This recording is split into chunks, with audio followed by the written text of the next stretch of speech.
दोस्तों एक बेहद ही खूबसूरत और हसीन लड़की जिसका नाम पूनम होता है। दरअसल उसकी उम्र तकरीबन 22 साल के आसपास हो चुकी थी। दोस्तों उसकी शादी हो चुकी थी। वो अपने ससुराल में रहा करती थी। दोस्तों ये जो पूनम नाम की लड़की होती है, ये अपने ससुर के लिए एक दिन चाय बनाती है और उस चाय में वो कुछ शक्तिवर्धक गोलियां मिला देती है और उसके बाद वो अपने ससुर को चाय पीने के लिए दे देती है। अब दोस्तों जैसे ही पूनम के ससुर उस चाय को पीता है, दरअसल अब जो उसकी मन की उत्तेजना है वो काफ़ी ज़्यादा भड़क जाती है। दोस्तों जिसके बाद जो ये पूनम नाम की लड़की होती है, अब कुछ देर बाद ही अपने ससुर के कमरे में चली जाती है। अब इसका जो ससुर होता है वो पूनम के साथ अश्लील हरकतें करने लगता है। दोस्तों जिसके बाद जो पूनम नाम की ये लड़की होती है अपने ससुर का भरपूर साथ देते हुए उस अश्लील हरकतों में वो भी शरीक हो जाती है और फिर पूनम अपने तन से और अपने ससुर के तन से एक एक करके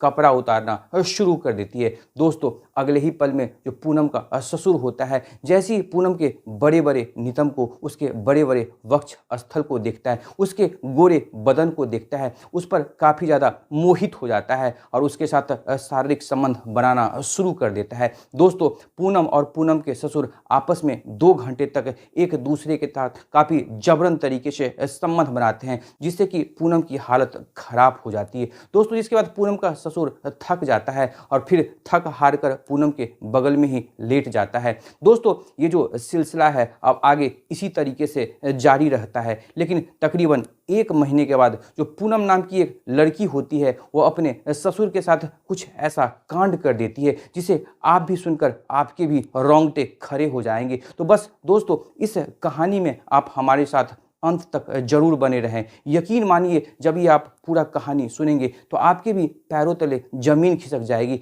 आपको खुद पर यकीन करना भी मुश्किल हो जाएगा। दोस्तों लेकिन कहानी की शुरुआत करने से पहले बस आपसे वही गुजारिश है कि अगर आप हमारे चैनल पर पहली बार आए हैं तो चैनल को जरूर सब्सक्राइब कर लें और बाकी ये वीडियो आपको कुछ सीख देकर जाए तो इस वीडियो को जितना हो सके लाइक एवं शेयर कर दें। दोस्तों आज की जो हमारी यह सच्ची घटना है, दरअसल मध्य प्रदेश के एक जिला रतलाम और उसी रतलाम का एक छोटा सा कस्बा, उसी कस्बे में रहने वाला एक व्यक्ति जिसका नाम मान सिंह होता है। दरअसल उसकी उम्र 55 साल के आसपास होती है। दोस्तों उस मान सिंह का एक बेटा और एक बेटी होती है। दोस्तों उसका जो बड़ा बेटा रहता है जिसकी उम्र तकरीबन 25 साल के आसपास होती है, जिसका नाम केशव होता है। और दोस्तों मान सिंह का एक छोटी बेटी जिसका नाम नेहा होता है, दरअसल उसकी उम्र 22 साल के आसपास रहती है। दोस्तों मान सिंह अपनी छोटी बेटी नेहा का शादी कर दिया रहता है, यानी कि नेहा अपने ससुराल में अपने पति के साथ बेहद खुश रहती है। दोस्तों अब ये जो मान सिंह होता है उसकी पत्नी की दरअसल 4 साल पहले ही निधन हो चुकी थी। अब जो मान सिंह का अगर कारोबार की बात किया जाए तो उसका अपना ट्रांसपोर्ट का बिजनेस रहता है जिसको केशव ही संभाला करता था। दोस्तों मान सिंह का जो ट्रांसपोर्ट का कारोबार रहता है वो बेहद अच्छा खासा चल रहा होता है। इधर मान सिंह अब अपने बेटे केशव की शादी के बारे में सोचने लगता है और मान सिंह कई रिश्तेदार के पास दरअसल बताता है कि मैं अपने बेटे की अब शादी करना चाहता हूँ, दरअसल कोई अच्छी लड़की नजर आए तो मुझे बताना। दोस्तों तकरीबन 1 महीने के बाद जो मान सिंह के पास एक अच्छी सी लड़की का रिश्ता आता है। दरअसल मान सिंह अपने बेटे केशव के लिए उस लड़की को देखने का फैसला करता है। दोस्तों उस लड़की का नाम पूनम होता है जिसकी उम्र तकरीबन 22 साल के आसपास रहती है। अब दोस्तों जैसे ही मान सिंह पूनम के घर पर पूनम को देखने जाता है, पूनम को पहली ही नज़र में देखकर उसे पसंद कर लेता है। अब जो मान सिंह होता है वो मन ही मन सोचने लगता है यह मेरे बेटे केशव के लिए बिल्कुल सही लड़की है। दोस्तों जिसके बाद मान सिंह अपने पॉकेट से 10,000 रुपये शगुन के तहत निकालकर उस लड़की पूनम के हाथ में सौंप देता है और उसे कहता है कि दरअसल आज के बाद से तुम हमारी घर की बहू हो। और दोस्तों इस तरह से केशव और उस लड़की पूनम दोनों की शादी पक्की कर दी जाती है, जिसके 2 महीना बाद जो केशव होता है दूल्हा बनकर उस पूनम के घर पर बारात लेकर जाता है और फिर वहां शादी की जो रस्म होती है उसे निभाया जाता है। जिसके बाद जो पूनम होती है अब केशव की दुल्हन बनकर केशव के घर आ जाती है। अब दोस्तों इधर जो पूनम और केशव की वो पहली रात यानी कि मिलन की रात यानी सुहाग रात, अब केशव अपनी पत्नी से मिलने के लिए रात के 11 बजे अपने बेडरूम में जाता है, जहां पर उसकी पत्नी जो पूनम होती है अपने दूल्हे यानी कि उस केशव का काफ़ी बेसब्री से इंतजार कर रही होती है। इधर केशव भी बेहद प्रसन्न रहता है। अब जैसी अपनी पत्नी का घूंघट उठाता है, उसकी सुंदरता को देखकर वो फूले नहीं समाता है दोस्तों, जिसके बाद केशव और पूनम आपस में एक दूसरे के बारे में जानने की कोशिश करते हैं। दरअसल केशव अपने बारे में बताता है, इधर जो पूनम होती है वो भी अपने बारे में बताती है। तकरीबन 1 घंटे तक ये दोनों बातचीत करते हैं, जिसके बाद अब पूनम और वो जो केशव होता है आपस में एक दूसरे के साथ सुहाग रात मनाने के लिए एक दूसरे के साथ अश्लील हरकतें करने लगते हैं, जिसमें दोनों पति पत्नी एक दूसरे का भरपूर साथ दे रहे होते हैं। दोस्तों तकरीबन ये लोग 2 घंटे तक अपनी सुहाग रात को काफ़ी अच्छे तरीके से मनाते हैं, यानी कि दोनों एक दूसरे के साथ संबंध बनाते हैं, फिर दोनों थक हार कर एक दूसरे के साथ लिपट कर सो जाते हैं। दोस्तों यानी कि इन दोनों की जो ज़िंदगी है काफ़ी अच्छे तरीके से चल रही थी। इधर जो पूनम होती है जो कि पढ़ी लिखी लड़की रहती है, अब वो केशव के पूरे घर के कामकाज को अच्छे से संभाल लेती है और केशव का जो बिजनेस रहता है उसमें भी उसका साथ दिया करती थी। लेकिन दोस्तों किस्मत को तो कुछ और ही मंजूर था। तकरीबन 6 महीने का वक्त ऐसे ही बीतता है। अचानक से एक दिन मान सिंह के फ़ोन पर कोई अनजान व्यक्ति का फ़ोन आता है। दरअसल वो व्यक्ति बताता है कि उसी रतलाम शहर में एक कार एक्सीडेंट में उसकी बेटे की मौत हो गई है। अब जैसे ही जो मान सिंह ये खबर सुनता है उसके तो होश ही फाकते हो जाते हैं। दरअसल उसके बाद जैसी ये बात वो अपनी बहू पूनम से बताता है, पूनम भी काफ़ी रोते और बिलखते हुए ये दोनों अपना गाड़ी उठाकर उस घटना स्थल पर पहुंचते हैं, जहां पर मान सिंह और पूनम अपने हिम्मत को बढ़ाते हुए उस केशव की बॉडी को घर पर लाकर उसका अंतिम संस्कार कर दिया जाता है। दोस्तों वो कहते हैं ना, जो होना रहता है वो तो होकर ही रहता है। खैर ये दोनों काफ़ी टूट जाते हैं, लेकिन ज़िंदगी तो बस ऐसे ही चलती है दोस्तों, जिसके बाद जो मान सिंह और पूनम अपना आगे की ज़िंदगी कुछ इस तरह बिताने के लिए वो आगे बढ़ जाते हैं। अब इधर जो पूनम रहती है वो सारा बिजनेस खुद ही संभालने लगती है। दोस्तों ये कहते हैं ना कि जब जवानी की आग फूटती है तो कई सारे रिश्ते को डुबो देती है, वही होता है पूनम के साथ, क्योंकि पूनम एक जवान लड़की थी। अब पूनम के शरीर की अंदर की जो वासना है, उसकी जो जवानी की आग है वो कहीं ना कहीं फूट रही थी। दोस्तों अब पूनम जो होती है उसके मन में कुछ गंदे ख्याल आने लगते हैं। दरअसल उसके मन में लालच आ जाती है। पूनम ये सोचती है कि क्यों नहीं ये जो सारा बिजनेस है, ये जो सारा प्रॉपर्टी है, मैं अपने नाम करा लूँ। इसके लिए तो मुझे अपने ससुर मान सिंह को अपने कब्जे में करना होगा। दोस्तों जिसके बाद पूनम इस चाल के लिए कई सारी चालें चलती हैं, लेकिन वो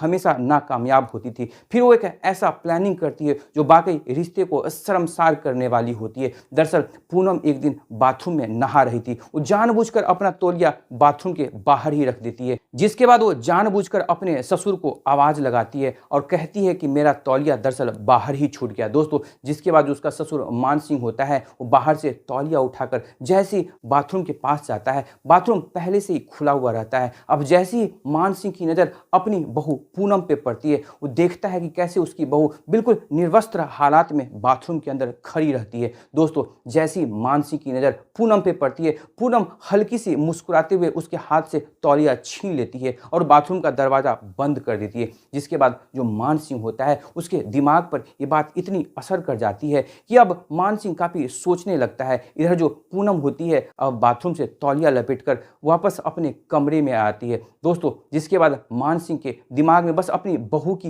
वो जो नग्न हालात की अवस्था रहती है वही उसके दिमाग में घूमते रहता है। अब ये बात जो पूनम रहती है वो भली भांति जान रही होती है। अब दोस्तों शाम का समय हो जाता है। पूनम जो रहती है अपने ससुर मान सिंह के लिए गर्मा गर्म चाय बनाती है और उसी चाय में वो शक्तिवर्धक गोलियों की कुछ टैबलेट मिला देती है। जिसके बाद जैसे ही उसका ससुर मान सिंह उस चाय को पीता है, अब कुछ ही देर बाद उसकी जो उत्तेजना है वो काफ़ी भड़कने लगती है। ये बात समझते हुए पूनम अब मान सिंह के कमरे में चली जाती है। अब जैसे ही मान सिंह अब सामने अपने बहू पूनम को देखता है, उसके साथ वो अश्लील हरकतें करने लगता है। जिस अश्लील हरकतों में वो भी उसकी जो बहू रहती है पूनम उसका भरपूर साथ दे रही होती है। दोस्तों जिसके बाद मान सिंह अपनी बहू के साथ यानी कि उस पूनम के साथ कई बार काफ़ी जबरन तरीके से संबंध बनाता है। दोस्तों अब जो पूनम यहाँ रहती है उसे भी वो चरम सुख मिल रहा होता है, जो चरम सुख वो अपने ससुर से चाह रही होती है। दोस्तों अब जो ये सिलसिला है आगे भी ऐसे ही चलने लगता है। जब जब इन दोनों को मौका मिलता था एक दूसरे के साथ शारीरिक संबंध बनाकर अपनी भूख और अपनी वासना को शांत किया करते थे। दोस्तों तकरीबन 6 महीने तक ऐसे ही ये सिलसिला चलते रहता है। अचानक से ये दोनों एक दिन शाम का खाना खाते हैं और बेडरूम में एक दूसरे के साथ सोए रहते हैं। रात भर एक दूसरे के साथ संबंध बनाते हैं, लेकिन सुबह पूनम तो बेड से उठ जाती है, लेकिन ये मान सिंह बेड से उठता नहीं, यानी कि उसकी मौत हो जाती है। जिसके बाद अब जो पूनम रहती है काफी चीखने और चिल्लाने लगती है। उसकी चीखने और चिल्लाने की आवाज सुनकर जो उसका पड़ोसी रहता है वहां जुट जाता है। अब दोस्तों उसका पड़ोसी ये सोचने पर मजबूर हो जाता है कि पूरे घर में आखिर ये तो पूनम और उसका ससुर मान सिंह है, तो आखिर मान सिंह की मौत हुई तो कैसे हुई। दोस्तों जिसके बाद वहां एक पड़ोसी होता है, वो पुलिस वाले को भी फोन कॉल कर देता है। अब पुलिस वाले भी उस घटना स्थल पर पहुंच जाता है। जिसके बाद एक पड़ोसी जो कि मान सिंह की बेटी नेहा होती है, उसे सूचना दे दिया जाता है। अब मान सिंह की बेटी नेहा जैसे ही वहां पहुंचती है, वो अपने भाभी यानी कि पूनम पर भड़क जाती है और वो सीधे सीधे अपनी भाभी पूनम पर आरोप लगाती है। दरअसल मेरे पिताजी की निधन का कारण मेरी भाभी यानी कि ये लड़की पूनम ही है। दोस्तों जिसके बाद जो पूनम होती है वो कहने लगती है कि आखिर मुझे अपने ससुर को मारकर क्या फायदा होगा। दोस्तों जिसके बाद जो पुलिस वाले रहते हैं उसे भी उस पूनम पर शक हो जाता है और पूनम को गिरफ्तार कर लिया जाता है। उसे अपनी कस्टडी में लेकर उससे गहन पूछताछ की जाती है। पहले तो पूनम अपना जुबान नहीं खोलती है, लेकिन जब उस पर काफी सख्ती से पेश आया जाता है तो पूनम अंदर से टूट जाती है और फिर पूनम अपने गुनाह को कबूल कर लेती है। दरअसल वो बताती है कि जो भी ये प्रॉपर्टी, जो भी ये इतना सारा पैसा, जो भी कंपनी का जो भी शेयर होता है, वो दरअसल वो अपने नाम पर करवाना चाह रही थी, जिसके कारण वो अपने ससुर के साथ नाजायज रिश्ते जोड़ लेती है। और ये रिश्ता आगे इतना बढ़ जाता है कि कहीं ना कहीं इस बात से पूनम परेशान हो जाती है और फिर पूनम ने ही अपने ससुर को शक्तिवर्धक की गोलियों की ओवरडोज देकर उसे मौत की नींद सुला दिया था। दोस्तों जैसी पुलिस ये बात सुनती है तो पुलिस के भी रोंगटे खड़े हो जाते हैं। अब पुलिस पूनम नाम की उस लड़की पर चार्जशीट दायर करती है, उसे कोर्ट में पेश किया जाता है। दोस्तों जिसके बाद जो जज साहब होते हैं उस पूनम नाम की लड़की को 10 साल का सजा सुना देते हैं। तो दोस्तों जैसी करनी वैसी भरनी, पूनम ने लालच के चक्कर में कैसे अपने ससुर का जान ले लिया था। दोस्तों लालच एक बुरी चीज है, अगर पूनम लालच न करती तो उसके ससुर का जान नहीं जाता। दोस्तों तो यह थी पूरी कहानी। यह पूरी कहानी सुनाकर हमारा मकसद किसी के भावनाओं को ठेस नहीं पहुंचाना, किसी के दिल को आहत नहीं करना, बल्कि आप सभी को जागरूक करना है कि लोग अपने मनसा को पाने के लिए, लोग अपनी काम वासना को पूरा करने के लिए, लोग अपनी चाहत को पूरा करने के लिए, लोग थोड़ी सी लालच के चक्कर में कैसे रिश्ते को शर्मसार कर देते हैं। तो दोस्तों फिर मिलेंगे एक नई कहानी में, एक नई सोच के साथ। तब तक आप अपना ख्याल रखें, अपनों का ख्याल रखें, हर संभव दूसरों की जरूर मदद करें, सतर्क रहें, सुरक्षित रहें। जय हिंद, जय भारत।